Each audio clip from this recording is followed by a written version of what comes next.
ओम हरि ओम ओम नमो भगवते वासुदेवाय। सज्जनों, आप देख रहे हैं हमारे अनंत पत्र न्यूज चैनल पर श्री वराह महापुराण की कथा। अब आज के कथा का प्रसंग है विविध धर्मों की उत्पत्ति की कथा है। बहुत सुंदर कथा है। सीधा चलते हैं कथा की तरफ। सूत जी कहते हैं, पृथ्वी की बात सुनकर भगवान नारायण ने कहा, जगत को आश्रय देने वाली देवी, मैं अब स्वर्ग में सुख देने वाले साधनों को बतला रहा हूँ, उसे सुनो। मैं श्रद्धा रहित प्राणी के सैकड़ों यज्ञों और हजारों प्रकार के दान आदि धर्मों से संतुष्ट नहीं होता, न मैं धन से ही प्रसन्न होता हूँ। किंतु माधवी, यदि कोई व्यक्ति चित्त को एकाग्र करके श्रद्धापूर्वक मेरा ध्यान स्मरण करता है, वह चाहे बहुत दोषों से युक्त ही क्यों न हो, मैं उसके व्यवहार से सदा संतुष्ट रहता हूँ। हे पृथ्वी देवी, जो अत्यंत बुद्धिमान पुरुष मुझे आधी रात को अंधकार पूर्ण समय, मध्याह्न अथवा अपराह्न के समय निरंतर मेरी पूजा करते हैं, नमस्कार करते हैं, मैं उन पर सदा संतुष्ट रहता हूँ। मेरी भक्ति में व्यवस्थित चित्त वाला भक्त कभी भक्त से विचलित नहीं होता। द्वादशी तिथि के दिन मेरी भक्ति में तत्पर रहकर जो व्यक्ति उपवास करते हैं, मेरी भक्ति के परायण वे पुरुष मेरा साक्षात दर्शन प्राप्त कर लेते हैं। जो ज्ञानवान एवं गुणवान है, जिनका हृदय भक्त से ओतप्रोत है, ऐसे मनुष्य इच्छानुसार स्वर्ग में वास करते हैं। मुझे पाना बड़ा कठिन है, थोड़े प्रयास से मुझे कोई प्राप्त नहीं कर सकता। भक्त जिन कर्मों के फलस्वरूप मेरा दर्शन पाते हैं, अब उन कर्मों का मैं वर्णन करता हूँ। तुम सुनो। जो श्रद्धालु व्यक्ति द्वादशी तिथि के दिन उपवास करते हैं, मेरा दर्शन प्राप्त कर लेते हैं। जो उपवास करके हाथ में एक अंजल जल लेकर ओम नमो नारायणाय कहकर सूर्य की ओर देखते हुए जल से उन्हें अर्घ्य प्रदान करते हैं, उनकी अंजलि से जल की जितनी बूंदें गिरती हैं, उतने हजार वर्षों तक वे भक्त स्वर्ग में लोक में प्रतिष्ठा प्राप्त करते हैं। हे देवी वसुंधरे, जो धर्मात्मा पुरुष द्वादशी तिथि में विधि के साथ यत्न पूर्वक मेरी उपासना करते हैं, श्वेत पुष्पों सुगंधित धूप से मेरी अर्चना करते हैं, मंदिर में मेरी स्थापना कर पूजा करते हैं, जो गति मिलती है उन्हें वह सुनो। हे वसुंधरे, उज्जवल वस्त्र धारण कर मंत्रोच्चार पूर्वक मेरे सिर पर पुष्प अर्पण करना चाहिए। मंत्रों के भाव हैं, भगवान श्री हरि परम पूज्य एवं मान्य पुरुष हैं। ओम नमो भगवते वासुदेवाय। वे पुष्पों को स्वीकार करें एवं मुझ पर प्रसन्न हो जाएं। भगवान विष्णु व्यक्त और अव्यक्त गंध को स्वीकार करने वाले हैं। ऐसे भगवान विष्णु के लिए मेरा बारंबार प्रणाम है। वे सुगंधों को पुनः स्वीकार करें।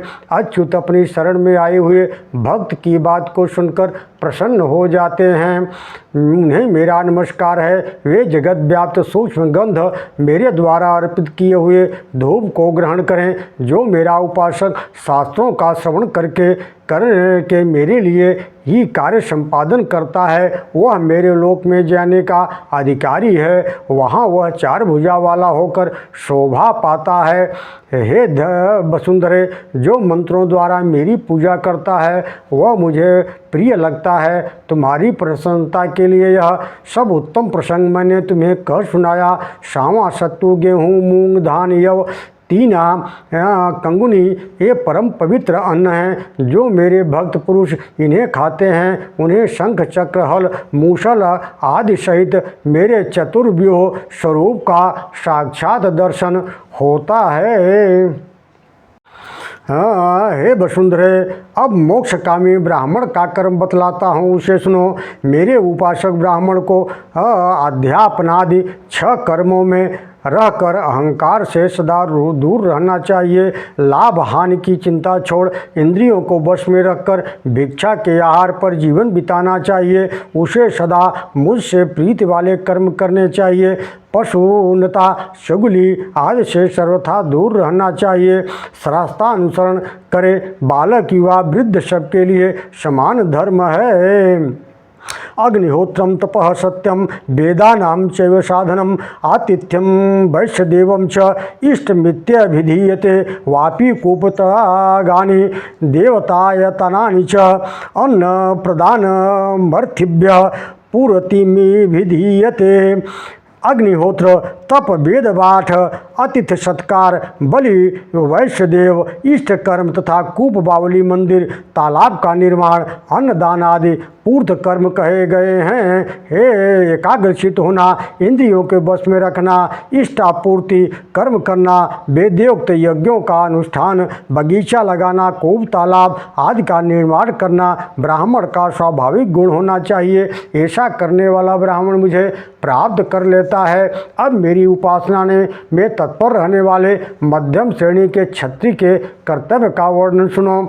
वह क्षत्रिय दान देने में शूर हो, कर्म की जानकारी रखने वाला हो, यज्ञों में कुशल हो। पवित्र क्षत्रिय मुझसे संबंध रखने वाले, कर्मों में ज्ञानवान, अहंकार से शून्य हो। वह थोड़ा बोले, दूसरों के गुणों को समझे, भगवान में सदा प्रीति रखे, विद्या गुण से किसी प्रकार मन में द्वेष न करे, कभी की कोई निंदित कर्म न करे, उसे स्वागत सत्कार आदि करने में कुशल, कृपणता से दूर रहना चाहिए। इन गुणों से संपन्न क्षत्रिय भी मुझे निसंदेह प्राप्त कर लेते हैं। हे वसुंधरे, अब मैं उपासना का भक्ति में संलग्न रहने वाले वैश्यों के कर्म बतलाता हूँ, सुनो। मेरा भक्ति मार्ग का नित्य अवलंबन वैश्य का धर्म है। उसके मन में धन के प्रति विशेष लोभ, लाभ और हानि के भाव नहीं उठने चाहिए। वह ऋतुकाल में अपनी स्त्री के पास जाए, अपने अंतःकरण में सदा शांति संतोष बनाए रखे,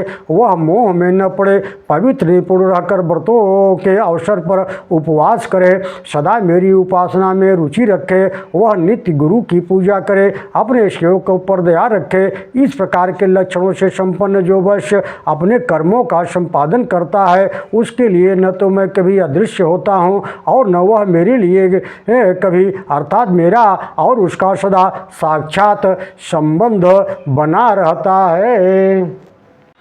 हे पृथ्वी, अब मैं शूद्र चतुर्थ वर्ण के उन कर्मों का वर्णन करता हूँ जिनका संपादन करके वह मुझ में स्थित हो जाता है। जो चतुर्थ वर्ण शूद्र दंपति, स्त्री और पुरुष दोनों मेरी उपासना सदा भक्ति भाव से करने वाले हों, भागवत अनुमतानुयायी, देश और काल की जानकारी रखते हों, रजोगुण और तमोगुण के प्रभाव से मुक्त हों, अहंकार रहित, शुद्ध हृदय, अतिथि सेवी, विनम्र, सबके प्रति श्रद्धालु, अति पवित्र, लोभ मोह से दूर, बड़ों का सदा आदर नमस्कार करने वाले एवं मेरे स्वरूप का ध्यान करने वाले हों, तो मैं हजारों ऋषियों को छोड़कर उन्हीं पर रीछ जाता हूँ। तुमने जो चारों वर्णों के कर्म पूछे थे, मैंने उनका वर्णन कर दिया।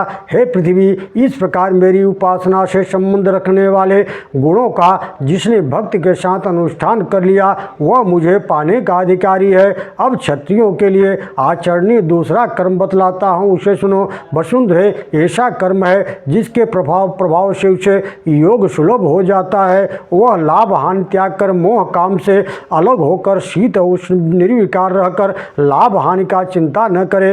तिक्त, कटु, मधुर, खट्टा, नमकीन, कषाय स्वाद वाले पदार्थों का भी उसे स्पृहा नहीं करनी चाहिए। उत्तम सिद्धि प्राप्त हो, इसकी भी उसे अभिलाषा नहीं करनी चाहिए। भार्या, पुत्र, माता पिता ये सब मुझे सेवा के लिए मिले हैं। वह मन में ऐसा भाव रखे, पर इनमें भी आसक्त न रखकर सदा मेरी भक्ति में ही तत्पर रहे।